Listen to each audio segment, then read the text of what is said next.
Hello, welcome to ken studies.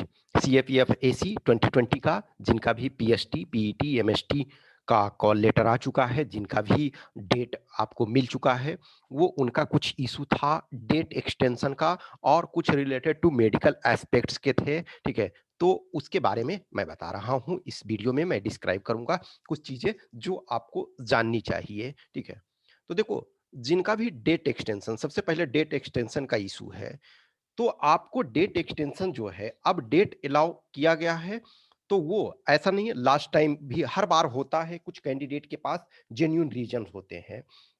तो देखो, genuine reason जो भी आपके पास है, तो वो आप अपना जिस भी सेंटर पे आपको मिला है, जिस भी सेंटर पे जहां भी, तो उसमें से आपको कॉल लेटर में एक नंबर दिया हुआ है। आप उस नंबर पे कांटेक्ट करोगे, आप वहाँ बताओगे कि सर हमारा इस डेट को आपके यहाँ जो है ये सीएपीएफ का ये पड़ा है, मेडिकल फिजिकल वगैरह का जो डेट पड़ा है, due to this reason I am not able to attend, ये आप उनको रीजन बताओगे।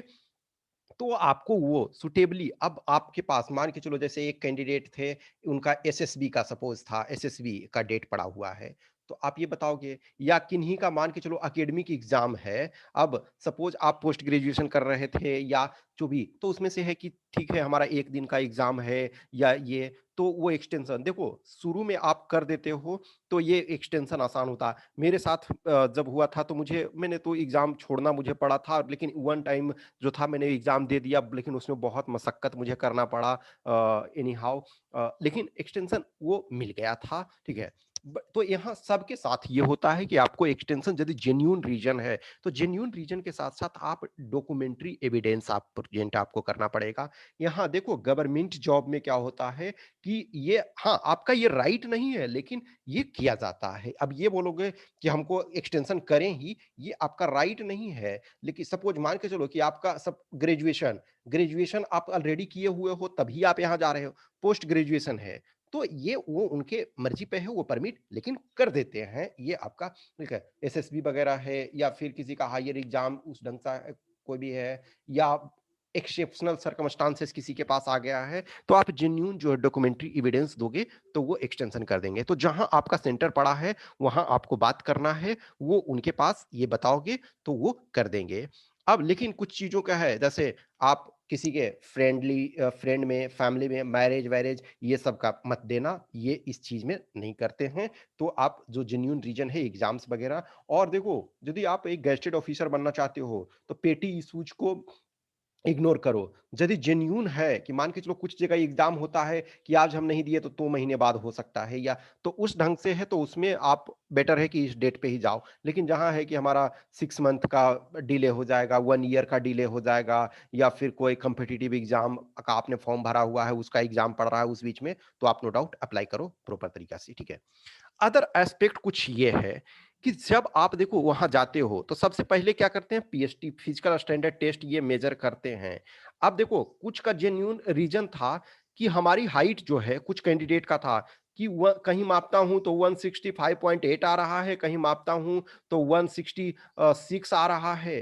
देखो, एक है जो आप डिफरेंट जगह पे आपने मेजरमेंट कराया, ये चीज मिनिमम जो है मेल का आपका है 165 है, तो 165 सेंटीमीटर यदि आपका है, तो वहां क्या है, एक स्टैंड होगा। देखो, ये एक स्टैंड होता है, यहां आप, ये स्टैंड का बेस है, तो यहाँ पे आप खड़ा रहते हो और स्ट्रेट आपको खड़ा रखते हैं, और फिर ये जो पुली होता है यहाँ, उसके थ्रू से ये करते हैं।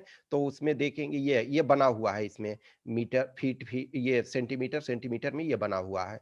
तो यहाँ एक आयरन का ये और होगा, ये आयरन का ही रहता है, तो आयरन रॉड वाला है, तो उससे करके मेजर करेंगे। अब देखो, आप ये सोचोगे कि बाल का ये कर लें, और वो स्लाइटली देखो, एग्जैक्ट इसमें हाइट में वो लोग कंप्रोमाइज नहीं करते हैं, और कहीं भी यहाँ बायसनेस नहीं दिखा जाएगा। लॉट ऑफ थिंग्स, देखो हर बार ऐसा होता है कि अब जब आप मैनुअल मेजर करने लगते हो, तो लिटिल बिट डिफरेंस होता है। लेकिन ये मान लो कि किसी भी 1 सेंटीमीटर भी काफी दूरी होता है, तो आपका माइन्यूटली हो सकता है। अब जैसे देखो, जिनका एग्जैक्ट 165 है, तो हो सकता है वहाँ वो मेजर मेजर करें तो थोड़ा-सा दिक्कत। लेकिन जिनका भी जो बॉर्डर पे होते हैं, तो ऐसा नहीं है कि तुरंत ये यदि बॉर्डर पे हैं, तो वहाँ देखो जो मेजर करेगा मान के चलो कि वहाँ कांस्टेबल और इंस्पेक्टर लेवल के होंगे। लेकिन वहीं आपके असिस्टेंट कमांडेंट लेवल के भी ऑफिसर होंगे, डिप्टी कमांडेंट भी होंगे और एक कमांडेंट और जनरली हाईएस्ट अथॉरिटी जो वहाँ उपलब्ध होते हैं,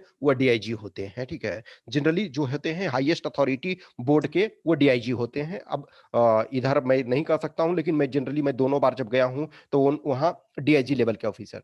यदि अब कोई मेजर कर रहा है, आपका उससे कम हो रहा है और आपने दूसरी जगह मेजर करा, तो आप उनको बोलो, वहाँ उस चीज़ को प्रेज़ेंट करो कि yes this is the case. देखो, वो लोग भी इस चीज़ को नहीं चाहते हैं कि आपको रिजेक्ट करना। अब प्रॉब्लम क्या है कि यदि वहाँ मान के चलो आपको रिजेक्ट कर दिए, आप कहीं दूसरी जगह से मेज़रमेंट प्रॉपर तरीका से मेडिकल कॉलेज से या फिर जो ऑथराइज्ड जगह है, वहाँ से करवा के ले जाओगे, तो उनके खिलाफ आप केस कर सकते हो। तो ये आप ध्यान रखो कि यहाँ जो है बायसनेस नहीं दिखाते हैं। कुछ जगह स्टेट वगैरह में होता है, लेकिन यहाँ आप एज़ ए ऑफिसर के तौर पे जा रहे हो, तो ये बायसनेस नहीं होता है। देखो, चेस्ट एक्सपेंशन वगैरह होता है ना कि सम टाइम जो होता है ना कि ड्यू टू कुछ रीजंस किसी का चेस्ट वगैरह, तो है ना आप एक्सरसाइज करने के लिए वहाँ टाइम देते हैं कि एक्सरसाइज थोड़ा कर लो, तो क्या होता है ना कि जैसे आप किसी भी ये मसल फ्लेक्स करते हो, तो थोड़ा-सा ये हो जाता है। तो बोलेंगे कि ऐसा है कि पुशअप्स वगैरह लगा लो, तो तुम्हारा जो थोड़ा-सा ये हो जाएगा। मान के चलो कि 81 सेंटीमीटर आपका चेस्ट एक्सपेंशन का रहा है और सपोज़ 80 पॉइंट आपका 8 हो रहा है या 80.5 हो रहा है। तो इसको आप वो बोलते हैं देखो, हाइट जो है अब जनरली हाइट आपका इंक्रीज़ नहीं होता है, जैसे किसी का ऑलरेडी 23 इयर्स, 24 इयर्स हो गया, तो ये मानते हैं वो लोग कि हाइट आपका इंक्रीज़ नहीं। लेकिन चेस्ट वगैरह क्या, आप खाओगे तो आपका एक्सपेंशन हो जाएगा, खाओ-पियोगे, तंदुरुस्ती तैयारी करोगे आगे, लेकिन ल हाइट नहीं बढ़ाया जा सकता है ना, तो इस सब में आपको थोड़ा-सा रिलैक्सेशन देते हैं। कभी भी ये मत मानो कि हमारे साथ जो है बायस्ड बिहेवियर, अनबायस्ड होते हैं वो प्रॉपर तरीका से, क्योंकि यदि इंस्पेक्टर मेजर कर रहे हैं, आप उन वहाँ जो कमांडेंट है उनके पास जाओ, डीआईजी है उनके पास, जो बॉर्डर पे रहते हैं उनको मल्टीपल टाइम ये, अब किसी का सपोज 163 है तो आप कुछ नहीं कर सकते हो, 164 है कुछ नहीं आप कर सकते हो। लेकिन यदि आपका 165 जस्ट है, 165.1 है, 2 है, 3 है या 166 है, समटाइम मेजरमेंट में दिक्कत हो जाता है, तो जो बॉर्डर पे होते हैं, अब किसी का 170 है तो कोई इशू ही नहीं है। सपोज मेरा 168 था, तो 168 है तो कोई इशू ही नहीं है, 3 सेंटीमीटर में कहीं कंप्रोमाइज नहीं होता है, तो वो आपका उतना हो जाता है, ठीक है? तो एक इस चीज के लिए आप निश्चिंत रहो, यदि आपका है तो आपके पास ड्यू अपॉर्चुनिटी दिया जाएगा। अब और सारे चीज जो भी मेजरमेंट कर लिए, तो उस मेजरमेंट के बाद वो आपका जो है वो टाइम देते हैं। टाइम ये सारे चीज के लिए कर लिए, फिर आपको थोड़ा सा टाइम रहता है, फिर आपको इवेंट्स करवाते हैं। तो पीएसटी यानी फिजिकल स्टैंडर्ड टेस्ट हो गया, उसके बाद पीईटी होता है। पीईटी में जब क्वालीफाई आप करते हो, तो पीईटी में जब क्वालीफाई करोगे, तो आपको वो एक सर्टिफिकेट देंगे कि yes you qualified in all the events. आपको जैसे मेल आप हो, तो आपके पास 4 इवेंट है, फीमेल आप हो, तो आपके पास 3 इवेंट है। तो जो इवेंट है, तो उसमें टिक, टिक, टिक लगा दिए। अब किसी भी इवेंट में आप फेल हुए, तो वो ये लिखेंगे कि यस इस इवेंट में ये फेल हो गया, तो उस इवेंट में तो यानी आप आउटराइटली रिजेक्ट हो जाते हो। फिजिकल एफिशिएंसी टेस्ट में आप रिजेक्ट हुए, तो आउटराइटली आप रिजेक्ट हो जाते हो, ठीक है?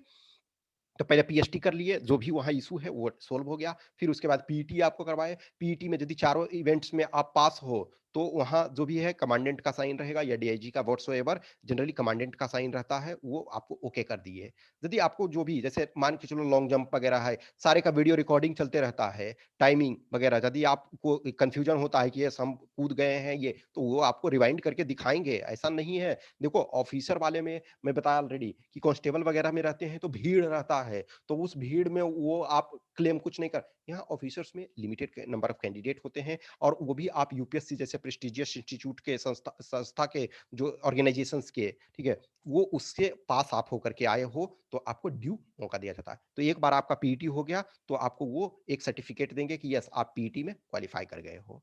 अब पीईटी के बाद आपका एमएसटी होता है, मेडिकल स्टैंडर्ड टेस्ट।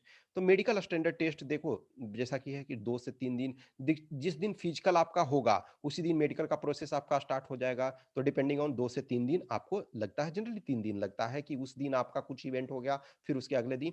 तो अब देखो, मान के चलो कि मेडिकल स्टैंडर्ड टेस्ट में यदि आप पास हो गए, तो वो आपको सर्टिफिकेट दे दिया जाएगा कि यस यू आर पास्ड, आप पास हो गए हैं, ठीक है? तो आप प्रॉपर पास हो गए हैं, कोई दिक्कत आपका ये नहीं है। अब पास आप यदि नहीं हुए हैं, सपोज़ आपका दिक्कत है, आप यदि उसमें से पास नहीं कर पाए, तो यदि आप उसमें से पास नहीं कर पाते हो, तब आपको वो देते हैं कि यस, आपका ये इश्यू है, आपका ये सारी जो हैं, ये समस्याएँ हैं, जो भी, और उसके बाद आपको टाइम दिया जाता है। टाइम कितना दिया जाता है? तो उसमें से टाइम में होता है कि 15 दिन दिया जाता है। जिस दिन मान के चलो कि सपोज़ किसी का 12 अप्रैल को स्टार्ट हो रहा है, तो 12 अप्रैल को आपका फिजिकल हो रहा है, 13, 14, 14 अप्रैल को आपका फाइनली मेडिकल बोर्ड का डिसीजन आ जाता है। तो मेडिकल बोर्ड का डिसीजन, जो पास हो गए उनको कोई दिक्कत नहीं है कि उनको पास का सर्टिफिकेट दे दिया गया कि यस, आप पास हो चुके हो। जिनका आपका रिव्यू मेडिकल, तो उसमें लिखा रहेगा फॉर्म नंबर दिस आपका सीएपीएफ 2020, फिर आपका जो मेमोरेंडम अनफिट, ठीक है, कैंडिडेट्स कॉपी, तो वो आपको एक कॉपी देंगे। उसमें लिखा हुआ रहेगा, सब्जेक्ट में क्या रहेगा कि review medical examination for the post of assistant commandant, direct entry in the central arm police forces regarding unfit, ठीक है। तो ये रहेगा मिस्टर मिसेज व्हाटसोएवर जो भी है, नेम आपका रहेगा, रोल नंबर आपका रहेगा, is hereby inform that he और she has been medically examined for recruitment of post of assistant commandant direct entry in the central arm police forces on date आपका, यानी कि वो जो रहेगा, ठीक है ना, तो आपका लास्ट जो उस दिन रहेगा कि यस, इस डेट से स्टार्ट हुआ उनका, और जिस जगह पे अब एंड पीओ फाउंड, पीओ यानी कि प्रिजाइडिंग ऑफिसर फाउंड हिम और her unfit due to the reasons mentioned below. तो जो भी कारण से, मान के चलो ओवरवेट आपका है, तो ओवरवेट है, किसी का कुछ और है, टैटू है, हाइड्रोसील का प्रॉब्लम है, व्हाटसोएवर जो भी आपका है प्रॉब्लम है, तो वो आप लिखेंगे। फिर उसके बाद आपको डेट देते हैं कि आपको क्या कर रहा है कि इन केस आप यदि विलिंग हो, इन केस ही और she prefers to file an appeal against the finding of medical examination, यानी आप चाहते हो कि उस मेडिकल के लिए आप री एग्जामिनेशन के लिए फाइल करना चाहते हो, तो आपको जो है, जो इस बार चूंकि नोडल एजेंसी आपका आईटीबीपी है, तो आईटीबीपी के डायरेक्टरेट के नाम से, यानी कि फेवर ऑफ डीआईजी लेवल के ऑफिसर जो रिक्रूटमेंट होते हैं, और डायरेक्टरेट जनरल जो आपके आईटीबीपी होंगे, उनके नाम से, न्यू दिल्ली के नाम से पेएबल जो होना चाहिए, 100 रुपी का डिमांड ड्राफ्ट आपको बनाना होगा।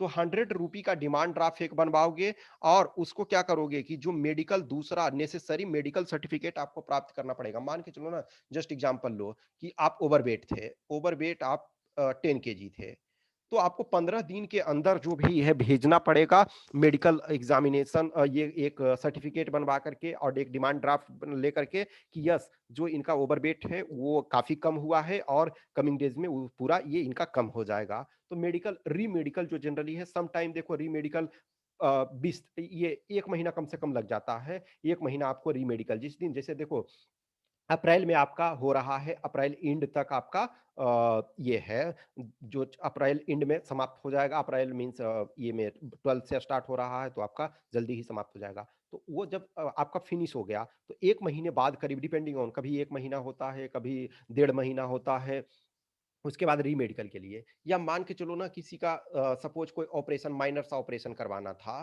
तो वो ऑपरेशन आप करवा लिए, तो ऑपरेशन कराए तो तुरंत ठीक नहीं हो जाएगा ना, लेकिन उसमें आपको टाइम देते हैं।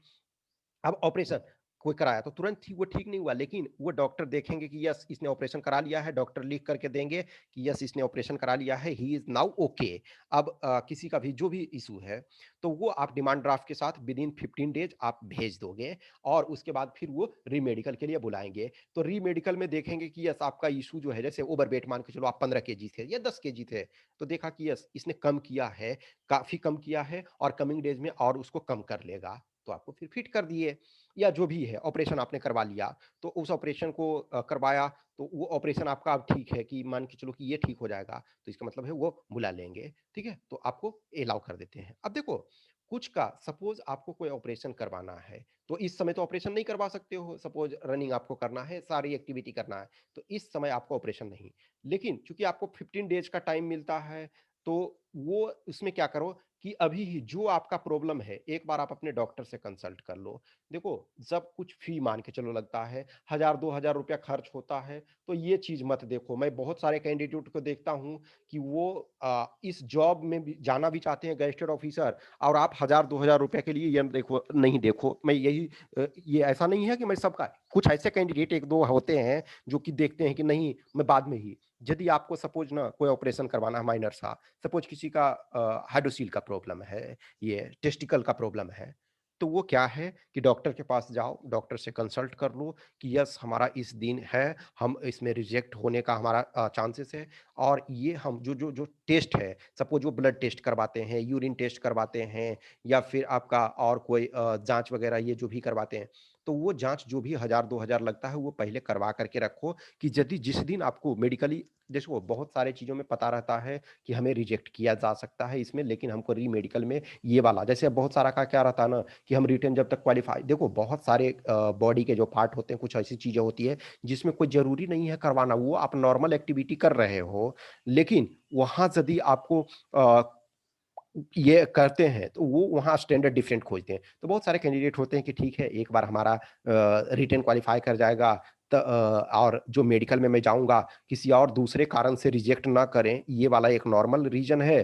तो यदि दूसरे कारण से रिजेक्ट कर देते हैं तो मुझे करवाने का ज़रूरत नहीं है। लेकिन यदि यही सिर्फ़ है तो ये माइनर सा है। यदि किसी का जैसे आँख का रहता है, किसी का वो ये है टेस्टिस का प्रॉब्लम रहता है, किसी का और कुछ रहता है, तो वो जो है आप उसको छोटा-सा माइनर सा उसको करवा सकते हो। तो वो आप करवा ले, तो डॉक्टर से टेस्ट वगैरह ये करवा, क्योंकि 15 दिन में ही आपको फिर वो भेजना पड़ता है डॉक्टर से भी। तो बहुत जगह है क्या कि आप जुगाड़ से करवा करके भले लिखवा ले सकते हो, लेकिन जो जेन्युइन डॉक्टर है वो आप ऑपरेशन करवाओगे, सक्सेसफुली हो जाएगा तभी वो करेगा। तो सारा टेस्ट वगैरह करवा करके रखो, 1000-2000-3000 रुपया लगता है, तो वो यदि आपका कुछ रीजन है, तो कुछ जेन्युइन रीजन लगता है कि इसके कारण हमको, तो आपका टाइम का सेव हो जाएगा, और डिमांड ड्राफ्ट अपना 100 रुपये का जमा कर दो बनवा करके। तो ये कर दोगे तो रीमेडिकल के लिए डिपेंडिंग ऑन महीने, 1.5 महीने, 2 महीने में आपको बुलाते हैं। तो ये मान के चलो स्टैंडर्ड आप मानो कि 1.5 महीने के करीब में आपको बुलाएंगे, ठीक है।